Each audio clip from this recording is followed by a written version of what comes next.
rehearsed in the house. One day he just sat me on his knee and put the sticks in my hand and, moved my hands around, and I was bit. I joined the orchestra in the 5th grade. I would just start riffing on the snare drum, kind of imitating Gene Krupa. Poorly. And I was probably told more than once to not do that because it was disrupting the class. And I did it one more time extra loud, and that was it. I was ejected from the 5th grade orchestra.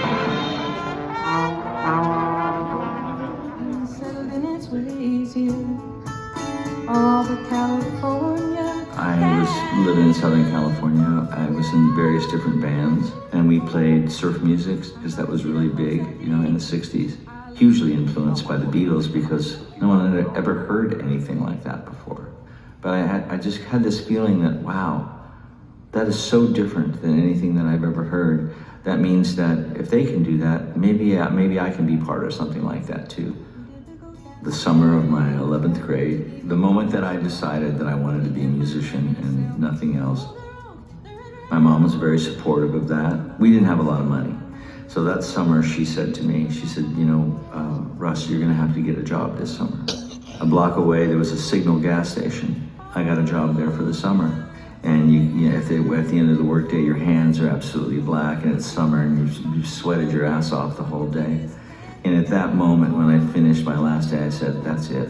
I'm gonna do this music thing because I ain't doing that. Came to Hollywood with a band that I was in Long Beach called Things to Come. We were the opening act at the Whiskey A Go Go for 19 weeks. Somebody told me that I had to hear this kid drummer from this little band down on the coast. And I said, sure. And it was the Things to Come. The band sucked, and Russell was fucking glorious. It's like most bands do, they have a shelf life. Musicians are constantly unemployed until you get your next gig. My wife, Leah, was gonna have a baby, and so I needed to get busy. That's when I decided I'm gonna try to do this, be a session musician thing. Anytime I went and did a session, one of my goals was to find out what's needed and wanted from the artist or the producer to create a situation where hopefully they would hire me back. So I never had an attitude that I didn't care or it was my way or the highway. I wanted to please them.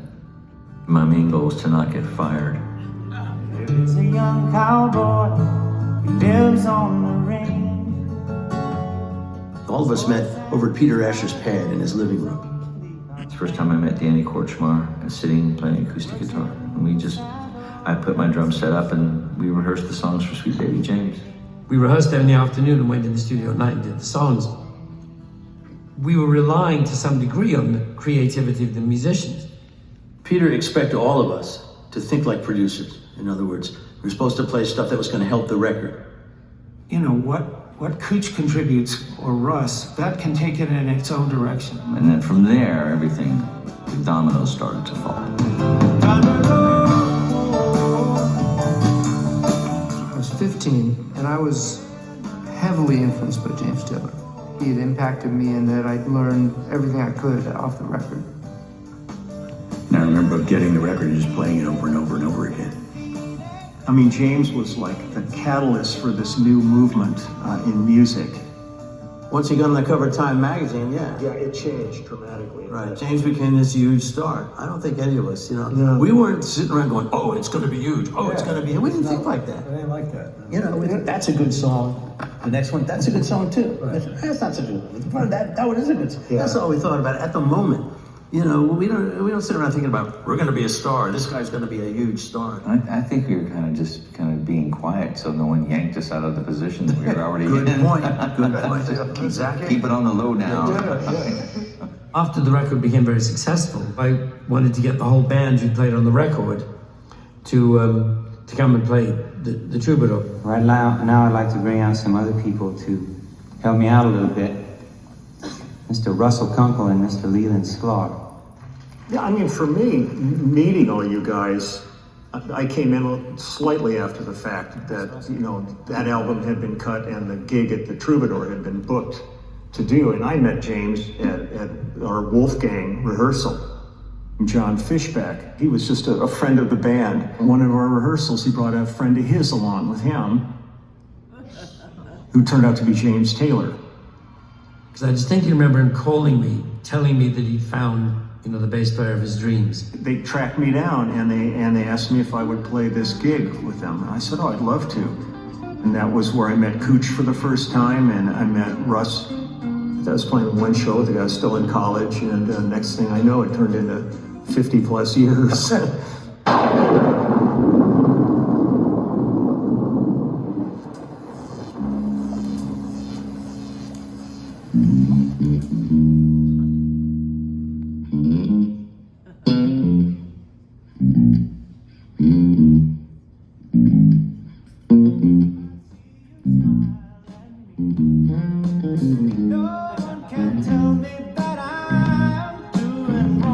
Leland who?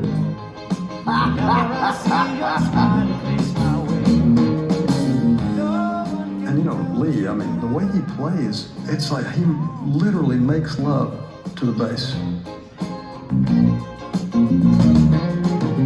So Leland is one of the greatest examples ever of living in two worlds. Leland Sklar is a genius bass player. Listen to Dr. My Eyes. Then go listen to all my TV bullshit, and he would come in and read his butt off and play his butt off. And then be able to go out on the road and be authentic.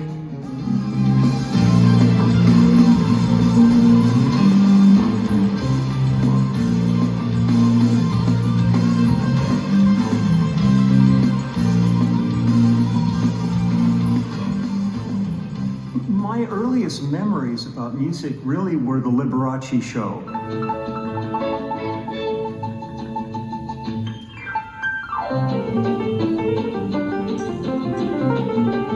My parents, they were big fans of Liberace.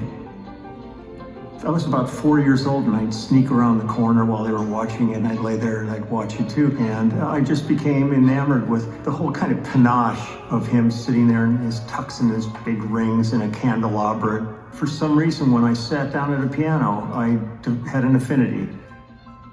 I was a classical snob when I studied piano. I didn't know anything about rock and roll, didn't care. I was really classically trained.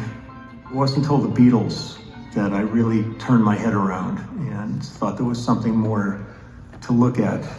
When I went into junior high school at Birmingham, and when I arrived, I had this kind of moderate arrogance that I was going to be your piano player because I had had these awards from the Hollywood Bowl Association and all this crap. And I went in, and the music teacher, Ted Lynn, he brought out a bass, and showed me how to hold it, and I plucked a note and felt that vibration run through it. I just went, sold. And the thing that was hard was, I didn't have a bass. We had a piano at home, so they would let me carry the bass home from school. Little kid dragging a string bass, a couple of miles home. It was kind of like walking through snow and bare feet this deep, in the dead of winter. Since I was a little kid, I've dealt with nothing, profound low self-esteem. My flesh crawls when people start complimenting me, because I don't think I deserve it. Is the beard part of it? Could be a little hiding. But the last time I actually was totally clean shaven was when they gave me my high school diploma. That's the last time I saw my upper lip was 65. Have you ever noticed, ladies and gentlemen, that every generation has had a particular kind of music they considered all their very own? Like now it's rock and roll. I like the responsibility of the bass, and you can be the guy in the back. You don't have to be the guy up front, hanging it all out. I knew I'd always play music, but it never occurred to me that I would actually be able to have this be my vocation rather than an avocation. Being a musician, they'd kind of look at musicians as like the fringe element. Everybody would look at what you do as it's your hobby. At some point, you got to get serious and think about a job. Be a doctor or an electrician or a plumber or a lawyer or something like that. When all hell breaks loose, you stand on a corner and be an executive, and I'll stand there and play music. Let's see who gets paid.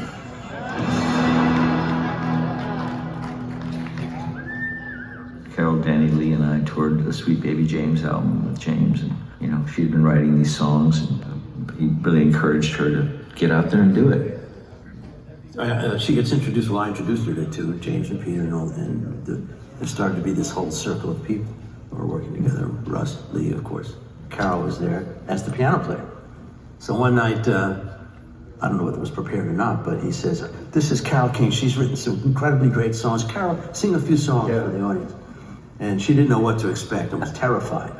But she sang the first song, whichever it was, and the audience goes nuts. They start applauding and yelling. The next thing that happens is Doug Wester gets on the mic. Ladies and gentlemen, I'm sorry, we're going to have to clear the hall. There's been a bomb scare. Whether they were freaking out, I couldn't tell, because I remember before they filed out, the words that popped out of my mouth when he said, I think there may be, they say there's a bomb in here, as long as it's not me. First time. That was at the Troubadour. Lou Adler signed her to A&M, and the next thing you know, Carole's in the studio cutting Tapestry. Tapestry was all new for me. You know, I wanted as much of Carole as possible. All we did was take the magic of what we would do in a living room, take it into the studio. I feel the earth move under my feet. I feel the sky tumbling down. With Cooch, I could really communicate and could translate that into actual playing. Cooch can play you anything from the 40s to the future. Tapestry, the whole thing was done in 3 weeks. 3 songs in one day, and we didn't piece together the best. No, it wasn't overdone. It was live. I feel the earth move. You look so unhappy. We would know when we had the magic take. Because when we got it, it was magic, it was the first time, it was fresh, it was new, it was unique, and everybody clicked. I was playing solos live. Carole would just say, I'll play a solo there. Okay. I wasn't thinking about it too much, I just played off the top of my head. It had to be a sad, kind of melancholy solo.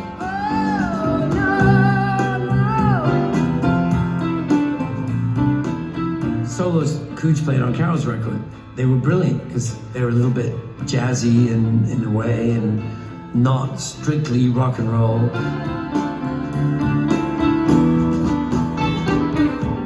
I'm glad I didn't have another shot at that solo because I would have pissed my pants realizing that, you know, everyone was going to hear it. But I didn't know that I was going to be listening to it in every supermarket, every drugstore, forever. Every day for the rest of your life. That's right. Yeah. 1971 was a crazy year. Danny Korchmar and I were working on Carole King's Tapestry album, and at the same time, Leland and Danny and I were working on James Taylor's Mudslide Slim album.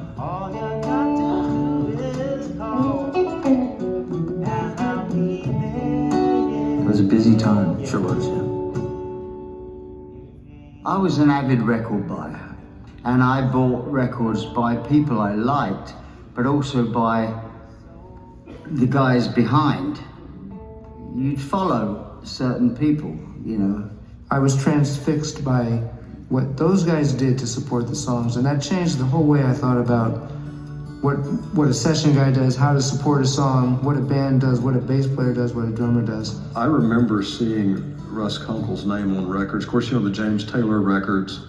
Of course, back in those days, you didn't always see those guys. You know, it wasn't like their pictures were in the fan magazines all the time. Peter was the one who instigated putting musicians' names on albums. He was the first guy to do it. It was a subtler view of how this music was made. You started to learn that different people played different ways, and what was the difference and how did it sound. I just remember seeing these 3 names on records all the time. And Who are those punks? well, you drummer, bass player, fine. Who's this guy, Cooch? Who are these fucking guys? Who's this guy, Cooch? Why is he on all these records? How does he get all these gigs? Well, I've been hearing about Waddy, and he'd been hearing about me, but we hadn't run into each other. Lou Adler called both Waddy and I to play on a Tim Curry album. As soon as he walked in, I took one look at him. It was love at first sight. It was almost like, I know this guy. I know this guy. Because I could tell just his attitude, the way he walked in. I just knew what he was all about. He looked like a Muppet, like an adorable Muppet. So, of course, the second we met, we loved each other. And it was like the beginning of our, aside from our personal relationship, our guitar relationship. We instantly knew what to do, what the other guy wouldn't be doing. So they were like considered the LA guys, but there was something that was different about them. And I was like, what is so different about their playing that doesn't necessarily, it's not the typical LA kind of thing. And then I found out they were two Jews from New York. And I said, well, there you have it. My people, now I get it.